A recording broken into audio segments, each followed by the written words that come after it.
Hey everyone, we got some big news from SoundHound AI management on August 8th, 2024 that I've been digesting and I'm ready to provide financial analysis on here in this video. The big news regards to the company's massive acquisition of a new company that's going to help with its AI expansion, as well as the company's performance in revenue and new product expansion. So there's a lot to cover. Let's get into the details. I want to thank the Motley Fool for sponsoring this video.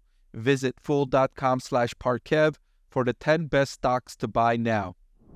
Right, so SoundHound AI on August 8th said that they acquired a conversational AI leader, Amelia.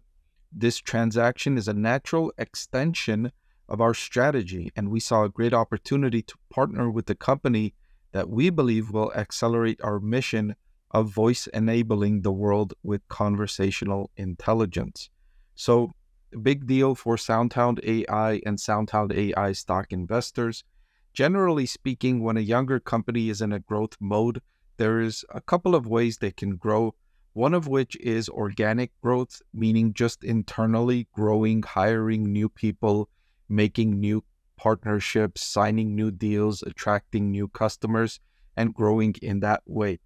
Another way you can grow is you can buy another company that's already achieving those things that you want to achieve this year, next year, and the following years, which is the route that SoundHound AI seems to be making, because this isn't its first acquisition, right? This is the third acquisition in about 4 quarters for SoundHound AI. So they are an acquisitive company.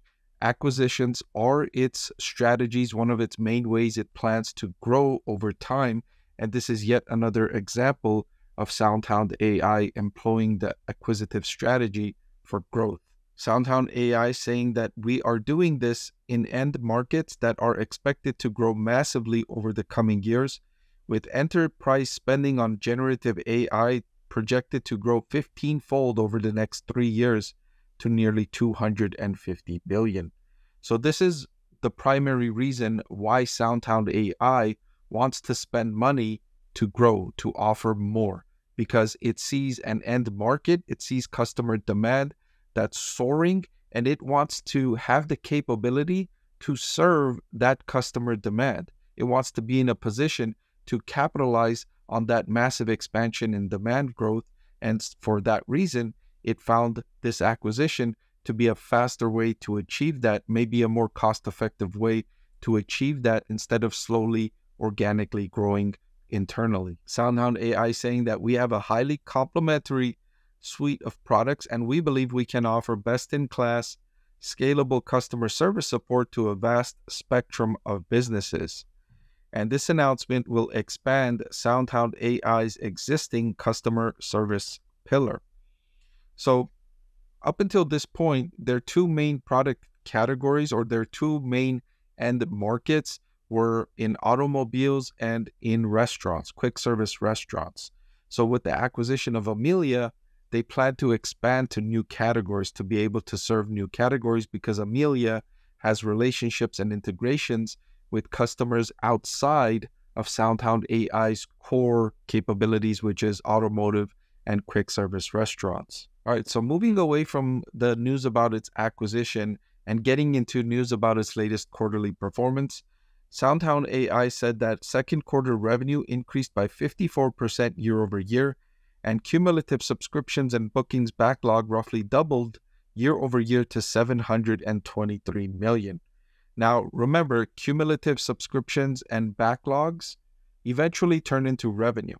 So this growing and more than doubling year over year, and importantly, this metric growing faster than revenue, means that SoundHound AI's revenue growth is likely to remain elevated for some time into the future. Additionally, SoundHound AI is losing money on the bottom line, so it needs to get money from investors, it needs to raise capital. And when you have a backlog of this magnitude, $723 million in orders, investors feel more confident in giving you money because they know you're going to use that money to fulfill these orders. They know that you have orders, and they know that if you have orders, that's money coming into the company that can help pay off some of that debt, or that can help sustain the company longer term in terms of equity investors.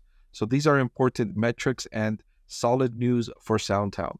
Now, in terms of product announcements, last year they announced Polaris, which was their multimodal, multilingual foundation model, and a growing number of their customers are switching to Polaris. The result is higher accuracy, better user experience, and lower internal cost and faster response times. Furthermore, SoundHound AI is in cars in production now in almost 20 markets and supports dozens of languages. SoundHound AI Chat, our voice assistants with generative AI, is driving this high demand. And I've been saying for a while now, for SoundHound AI, the voice chat assistant inside the car is a game changer for car buyers. I think car buyers would be willing to pay multiple hundreds of dollars for this feature inside of a car, depending, of course, on how capable it is, on the scope of the questions it can answer, especially on the answers to questions about the car itself. You know, how much more time do I have until I need to change my oil? How are my brakes doing? Do I need to get my brakes replaced? How are my tires doing? Should I change my tires? Do I need to rotate my tires? These kinds of questions could be helpful to car buyers that maybe do not want to spend all the time reading through the manual for the suggestions by the manufacturer, or having to take the car to a specialist to check on these things that some car owners may not know how to solve, right? Some car owners, they don't know when to change their tires. They don't know how to tell the threads on the tire to determine if it needs to be changed.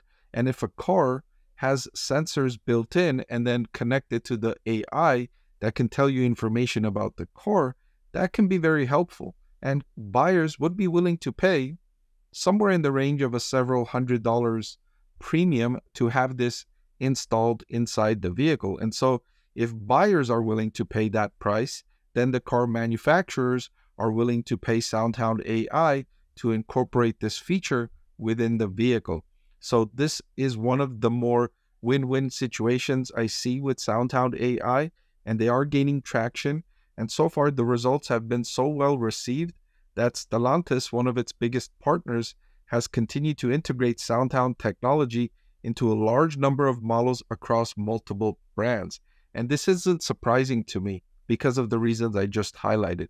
And it wouldn't surprise me if this continues to expand and it becomes more and more popular and it becomes more widespread and consumers start to ask for this feature specifically when they go to buy a car, because when they're inside, let's say they're inside a friend's car or inside a family member's car or a coworker's car, and they see this feature in action, they're going to want to have that for themselves. So as it spreads and the word of mouth goes around, I wouldn't be surprised if this becomes increasingly adopted across a variety of car models. Before I let you go, let me tell you about the greatest deal on YouTube. With just a click of a button, you can get free financial analysis from a professor with decades of investing experience. So what are you waiting for? Hit that subscribe button, and I'll see you again soon.